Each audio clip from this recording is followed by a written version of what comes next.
कक्षा छठी की हिंदी कक्षा में आपका स्वागत।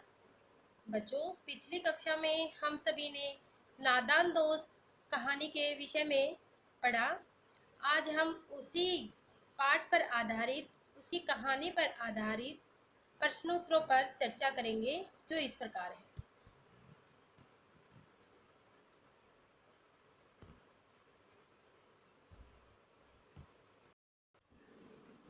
दैनिक समीक्षा। एनसीईआरटी नादान दोस्त कहानी से प्रश्न उत्तर।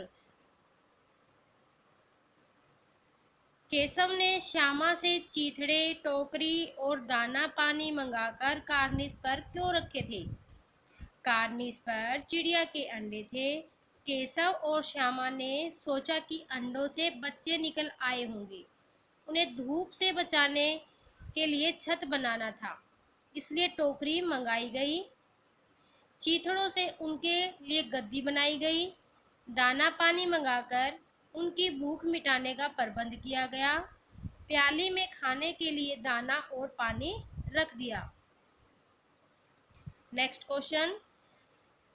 केशव और श्यामा ने चिड़िया के अंडों की रक्षा की या नादानी? केशव और श्यामा ने अपनी ओर से तो उन अंडों की रक्षा करनी चाहिए, पर यह उनकी नादानी सिद्ध हुई। चिड़िया अपने अंडों की रक्षा स्वयं कर सकती थी। बच्चों ने अंडों की रक्षा करने के प्रयास में उन्हें छूकर गंदा कर दिया। उन्हें नहीं मालूम था कि यदि वे अंडों को छू लेंगे तो चिड़िया उन्हें छोड़ ही देगी। वास्तव में वे तो उन अंडों की रक्षा करना चाहते थे, लेकिन नादानी में उन्होंने उनकी हत्या हो गई। बच्चों, पिछली कक्षा में हम सभी ने नादान दोस्त पाठ को पढ़ा और उसके सार को समझा।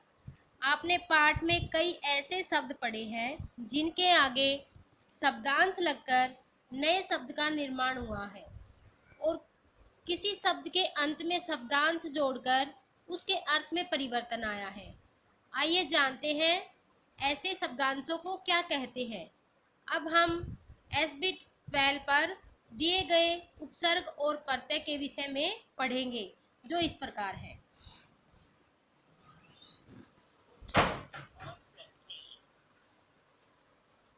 बच्चों, भाषा की उन्नति में शब्दों का बड़ा ही महत्व है। इसी कारण शब्द के निर्माण की प्रक्रिया चलती रहती है। आइए आज हम कुछ ऐसे शब्दांशों के बारे में जानें जो शब्दों से जुड़कर नए शब्दों की रचना करते हैं। ये शब्दांश उपसर्ग और प्रत्यय के नाम से जाने जाते हैं। सबसे पहले हम उपसर्ग के बारे में जानेंगे। वे शब्दांश जो किसी शब्द के पहले जुड़कर एक नया शब्द बनाए, जिससे उसके अर्थ में परिवर्तन आ जाए, उपसर्ग कहलाते हैं। जैसे प्र, अनु, अव, प्रति आदि। अब इनके मेल से नए शब्द बनाने की प्रक्रिया देखते हैं। प्र और गति के मेल से प्रगति, अनु और कुल के मेल से अनुकूल, अव और गुण के मेल से अवगुण, प्रति और ध्वनि के मेल से प्रतिध्वनि शब्द बनते हैं। प्रत्यय वे शब्दांश जो किसी शब्द के अंत में जुड़कर एक नया शब्द बनाए, जिससे उसके अर्थ में परिवर्तन आ जाए, प्रत्यय कहलाते हैं। जैसे य, ता, तम, कार, ई आदि। अब इनके मेल से नए शब्द बनाने की प्रक्रिया को देखते हैं। पर्वत और य के मेल से पर्वतीय, रोचक और ता के मेल से रोचकता, कठिन और तम के मेल से कठिनतम, याद और गार के मेल से यादगार शब्द बनता है। तो ये थे उपसर्ग और प्रत्यय, जो शब्दों के आगे और पीछे जुड़कर नए शब्दों का निर्माण करते हैं। Happy learning.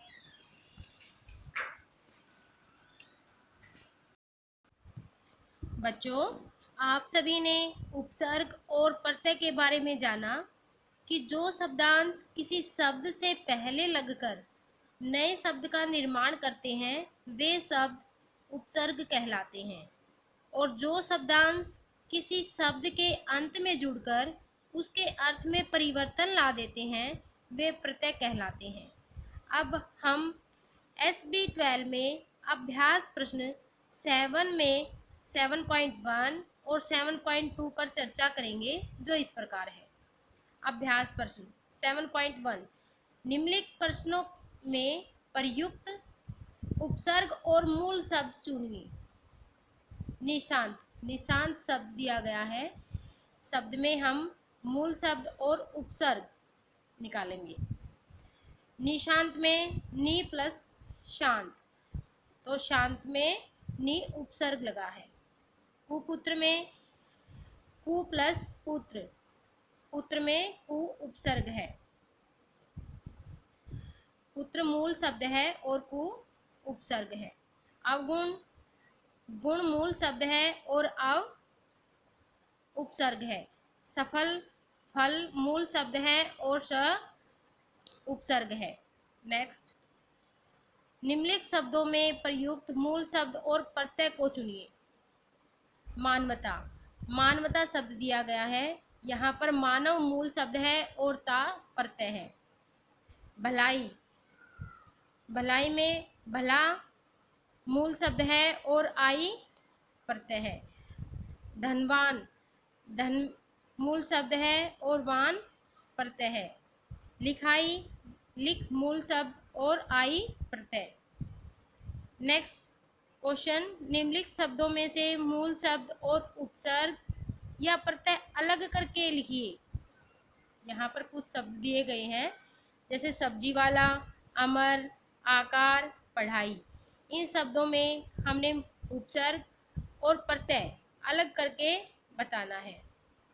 सब्जी वाला, सब्जी मूल शब्द है और वाला प्रत्यय है। अमर, मर मूल शब्द है और अ उपसर्ग है। आकार, आकार मूल शब्द है और आ उपसर्ग है। पढ़ाई, पढ़ मूल शब्द है और आई प्रत्यय है।